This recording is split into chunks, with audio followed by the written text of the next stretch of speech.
Most historians still tell the story of Dunmore's proclamation in 1775, almost 250 years ago, from the perspective of, you guessed it, white people.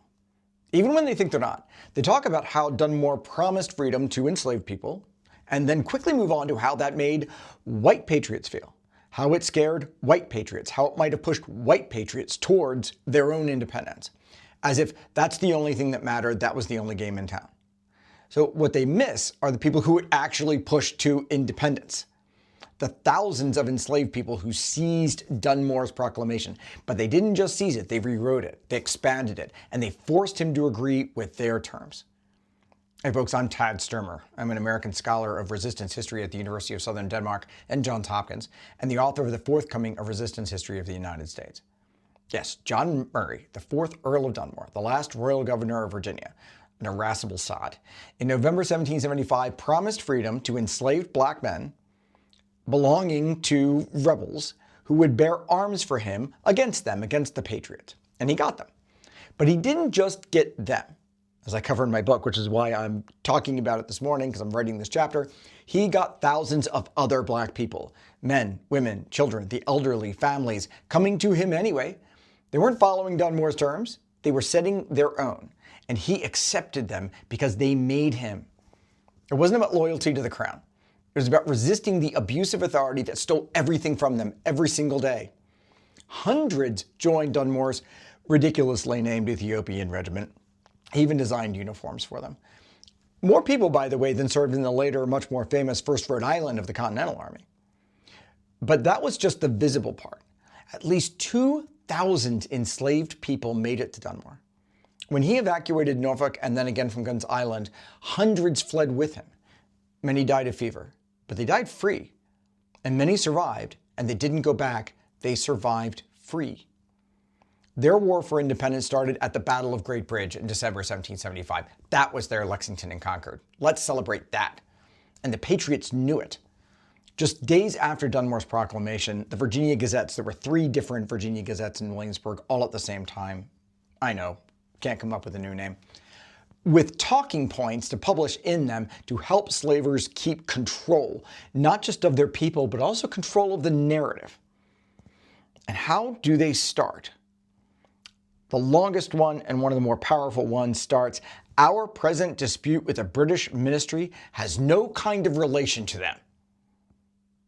The Patriots' war for independence had nothing to do with enslaved black people. That one sentence destroys the myth of the American Revolution as any kind of universal fight for freedom. The revolution, according to the Patriots themselves, was not in any way for black people. Quite the contrary, they not only weren't included, their bondage might have been necessary to the Patriot concept of their own liberty, that refraction of Patriot republicanism. And then when enslaved people reached for their own independence, those Patriots turned violent. That Gazette piece goes further.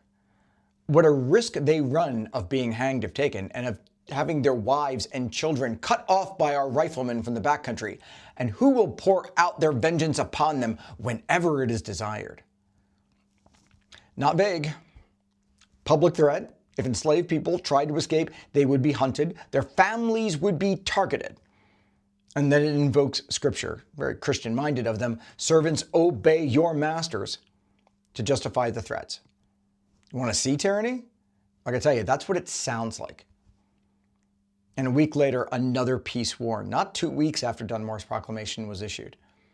The aged, the infirm, the women and children are still to remain the property of their masters, keep that in mind, and should there be any amongst the Negroes wicked enough to provoke the fury of Americans against their defenseless fathers and mothers, their wives, their women and children, what they must expect to suffer if they fall into the hands of the Americans. That's what American meant to them. To the Patriots then, Patriots now, a racial category, a boundary, and a threat. You cross it, everybody suffers. And the persistent reinforcement of violence against women. Every time. No one who has ever heard of Sally Hemings doesn't know what that really means.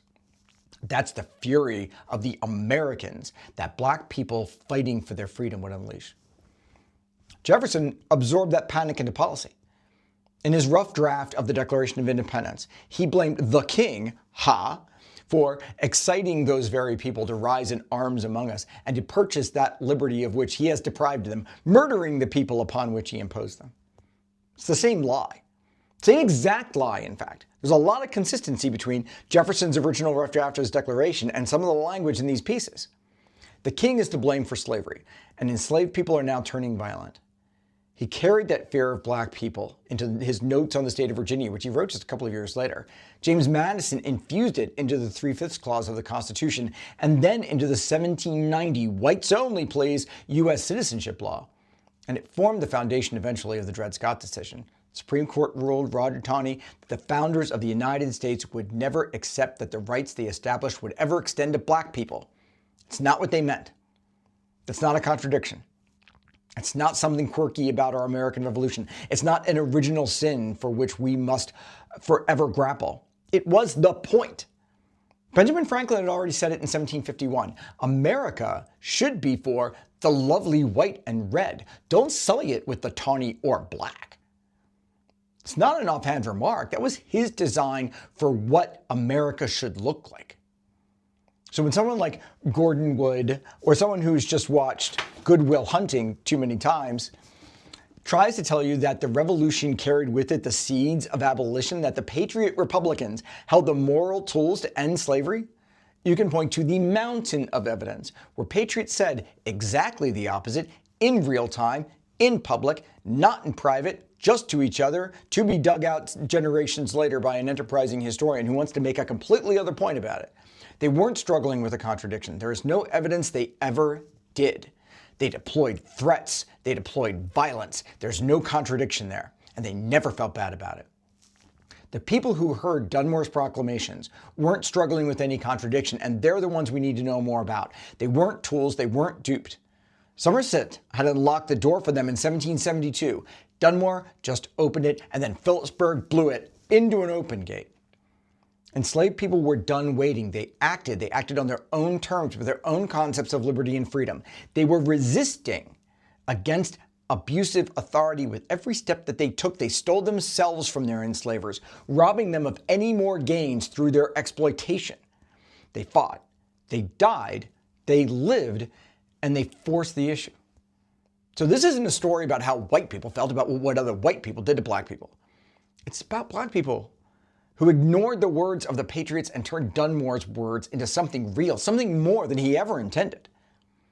They didn't need Jefferson's Declaration of Independence. They had ones of their own, and they issued it every day with every step away from their enslavers. And what did they get on the other side? They got freedom, one way or another. No master was going to claim them anymore. No master was going to determine how they ended and how they started their days. They would. That's an American Revolution worth talking about. And that's what we do here.